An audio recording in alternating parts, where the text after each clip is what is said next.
Hi friends, வாங்க வணக்கம். எல்லோரும் எப்படிப்பா இருக்கீங்க? நல்லா இருக்கீங்களா? சாப்பிட்டீங்களா? இன்றைக்கி நம்ம என்ன ரெசிபி பார்க்க போகிறோம்னா பூண்டு சட்னி வந்து ஆல்ரெடி போட்டிருக்கேன். அது பார்த்தவங்களுக்கு பிரச்சனை இல்லை, பார்க்காதவங்களும் பார்த்து செஞ்சு சாப்பிட்டோம் அப்படின்றக்காக தான் பூண்டு சட்னி செகண்ட் டைம் போடுறேன். பாருங்க, பூண்டு சட்னிக்கு தேவைன்னு பார்த்திங்கன்னா பூண்டு, வரமிளகா, ஒரே ஒரு தக்காளி பழம். வாங்க செய்முறை பார்க்கலாமா? நிறைய பேர் பார்த்துருப்பீங்க, பார்க்காதவங்க பார்த்து செஞ்சு சாப்பிடுங்க. நான் ஆல்ரெடி அடுப்பத்தை வச்சு வடச்சட்டி நல்லா சூடு ஏறிடுச்சுப்பேன். ஆல்ரெடி அதில் எண்ணெய் கொஞ்சம் இருக்குது. ஏன்னா நான் வந்து கோதுமை மாவில் ஒரு பலகாரம் செஞ்சேன். அது எண்ணெயை ஊற்றிக்கிட்டு திரும்ப அதே சட்டியில் வந்து நான் பூண்டு சட்னி செய்கிறேன். அதில் கொஞ்சம் எண்ணெய் இருக்குது, இன்னும் கொஞ்சம் எண்ணெய் சேர்த்து ஊற்றிக்குவோம். உங்களுக்கு தேவைக்கு ஏற்ற மாரி எண்ணெய் ஊற்றிக்கிங்கப்பா. எண்ணெய் வந்து நல்லா காஞ்சிருச்சு. அடுப்பு வந்து சிம்மில் வச்சுட்டு ஃபஸ்ட்டு வரமிளகாய் வறுத்து எடுத்துக்கலாம். ஒவ்வொரு மிளகாய் பார்த்திங்கன்னா அப்படியே வெடிக்கும், பார்த்து வருங்க.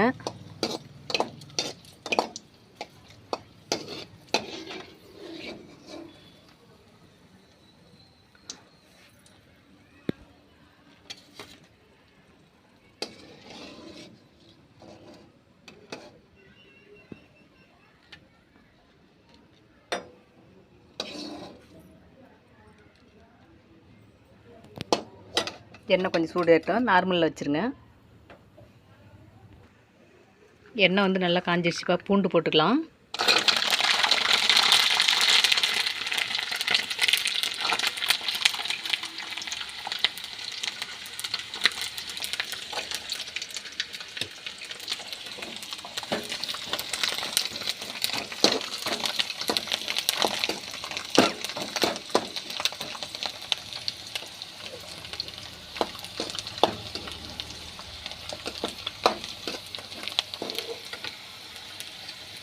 அடுத்து பார்த்திங்கன்னா தக்காளி போட்டுக்கலாம்ப்பா.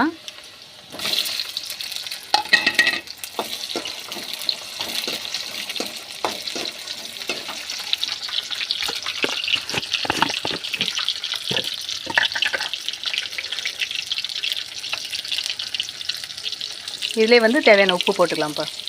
கொஞ்சமாக போட்டுக்கலாம். அரைச்சி பார்த்துட்டு கடைசியில் அப்புறம் டேஸ்ட்டு பார்த்துட்டு போட்டுக்கலாம்.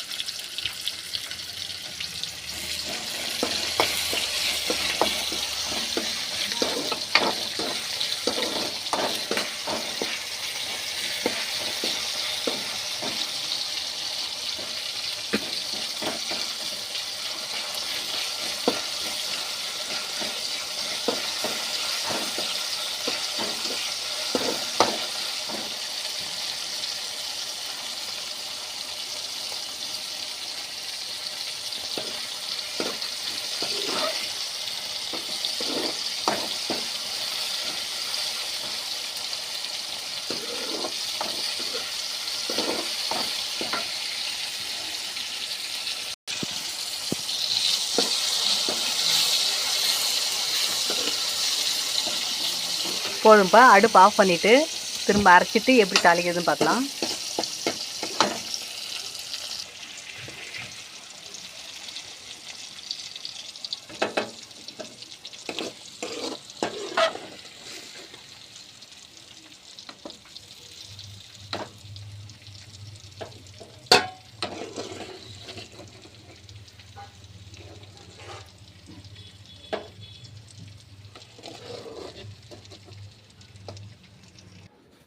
வாங்கப்பா, சட்னி எப்படி தாளிக்கிறதுன்னு பார்க்கலாம். ஆல்ரெடி இதில் பூண்டு அள்ளிட்டோம் பார்த்திங்களா, அதே சட்னியில் சட்னி தாளித்தா சூப்பராக இருக்கும். பூண்டு வணங்குச்சு இல்லைங்களா, அந்த எண்ணெய் நல்ல மணமாக இருக்கும். அதிலே கடுகு போட்டு தாளிக்கணும்.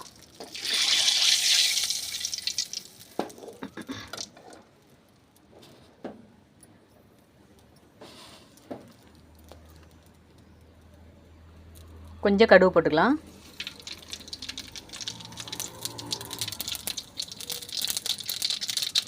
கருவேப்பிலை கொஞ்சம் நிறைய போட்டுங்க. கருவேப்பிலை டெய்லி சாப்பிட்றது நல்லா முடிக்கு வந்து நல்லா கருப்பாக நல்லா வளரக்கூடிய சக்தி இருக்குது கருவேப்பிலைக்கு.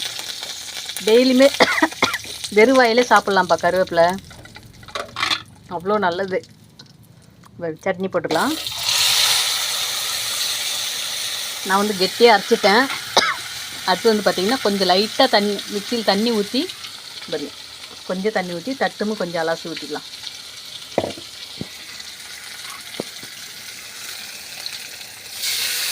கையில் வந்து ஒரு கையில் செல்லு இருக்கிறதால கொஞ்சம் சிரமமாக இருக்குது, அவ்வளோதான்.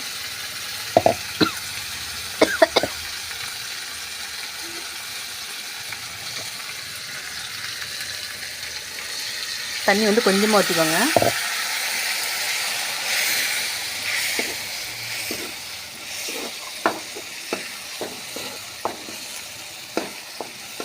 நான் போன டைம் பார்த்திங்கன்னா ரொம்ப நைஸாக அரைச்சிட்டேன். அது ஒரு மாதிரியான டேஸ்ட்டாக தான் இருக்குது பாருங்க. பூண்டு வந்து பொறப்பொன்னு இருக்கா, நல்லாயிருக்கும். அந்த நைஸாக அரைக்கிறது பார்த்தீங்கன்னா டேஸ்ட்டு கம்மியாகிடுது.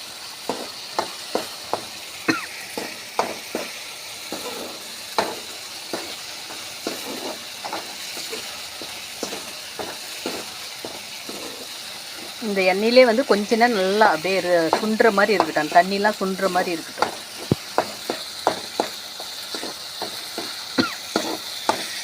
தாளித்து கொட்டின உடனே எடுத்துடலாம், ஆனாலும் கொஞ்சம் டேஸ்ட்டு கிடைக்காது. நல்லா இந்த தண்ணி வந்து கொஞ்சம் சுண்டுற மாதிரி, அந்த எண்ணெயிலே சுண்டுற மாதிரி இருந்தால் கொஞ்சம் டேஸ்ட்டு கிடைக்கும் நல்லா.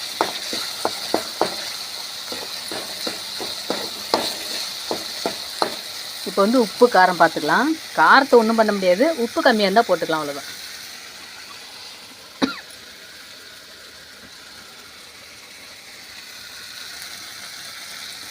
உப்பு போதும்ப்பா, நான் போட்ட உப்பு போதும். நீங்கள் போட்டிங்கன்னா கரெக்டாக கம்மியாக போட்டு இந்தமாரி கடைசியில் வந்து டேஸ்ட் பார்த்துட்டு உப்பு பத்துலாம் போட்டுக்கோங்க. செம்ம டேஸ்ட்.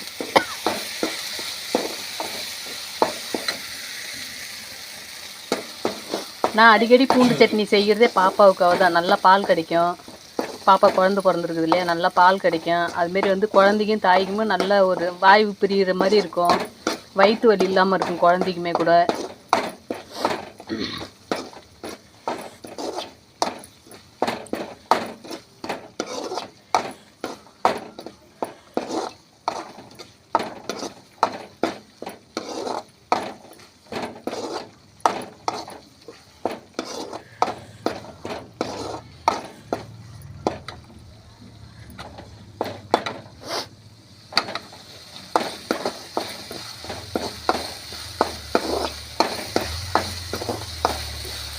பார்த்தீங்களா, தாளிக்கும் போது எப்படி இருந்தது, இப்போ எப்படி இருக்குது பார்த்தீங்களா, அவ்வளோதான்ப்பா.